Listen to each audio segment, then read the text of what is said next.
Je m'appelle Billy Walsh. J'ai 46 ans. En septembre l'année dernière, j'ai été pris de, je dirais, violents spasmes pendant la journée qui m'ont fait rentrer à l'hôpital le soir même. On a fait certains tests sans nécessairement trouver qu'est-ce qu'il en était. Et c'est le 28 décembre où la journée au complet, ma vie a un peu basculé, c'est-à-dire que j'ai été alité à la maison toute la journée. Et le lendemain matin, on devait monter à l'hôpital parce que j'avais plus de son, plus d'image. Et on m'a diagnostiqué un cancer du cerveau. Quand on reçoit un diagnostic comme celui-là, c'est un coup de pelle dans le front, là, parce qu'on a l'impression que notre monde s'écroule. J'ai appris, dans le fond, à vivre un peu avec cette maladie-là, à l'apprivoiser, puis à y faire face. J'ai eu la chance d'être accompagné par Dr Roberge et Dr Lapointe dans la gestion en fait de ma maladie. Puis on a un autre 2 fois par jour.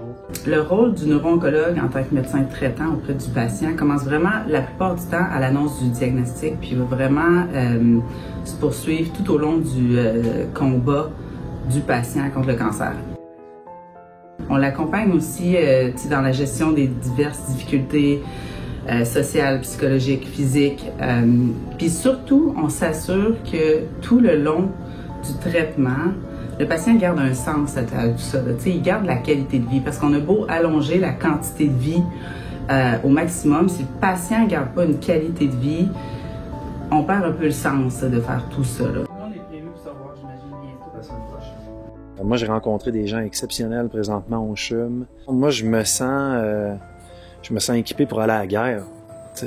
Puis ces gens-là, ils sont présents.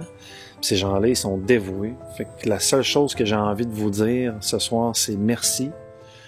Puis étant quelqu'un d'impliqué dans ma vie professionnelle, je suis hyper privilégié d'être avec vous ce soir.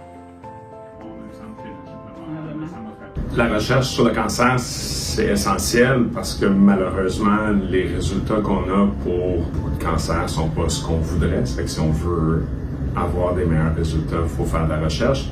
On a maintenant des traitements avec des champs électriques qu'on n'aurait même pas imaginé là, il y a 20 ans. Il me reste combien d'années? Personne n'en sait rien. Alors, comment je les utilise ces années-là pour être à la fois utile pour moi-même, ma famille, pour ma communauté? En fait, être présent avec vous ce soir, c'est un peu aussi de redonner au suivant, d'être dans l'implication comme j'ai toujours fait, puis vous dire merci. Vous dire merci parce que des gens comme moi, il y en a pas, il y en a plusieurs. Il y en a plusieurs, puis on a besoin de vos appuis, puis on a besoin de votre présence. Puis quand ces gens-là nous aident, ben, tu sais, dans mon cas, il aide une famille, il aide des enfants, il aide une femme, il aide un individu à se reprendre en main puis faire encore un Moses de beau bout de chemin dans cette vie-là qui est exceptionnelle.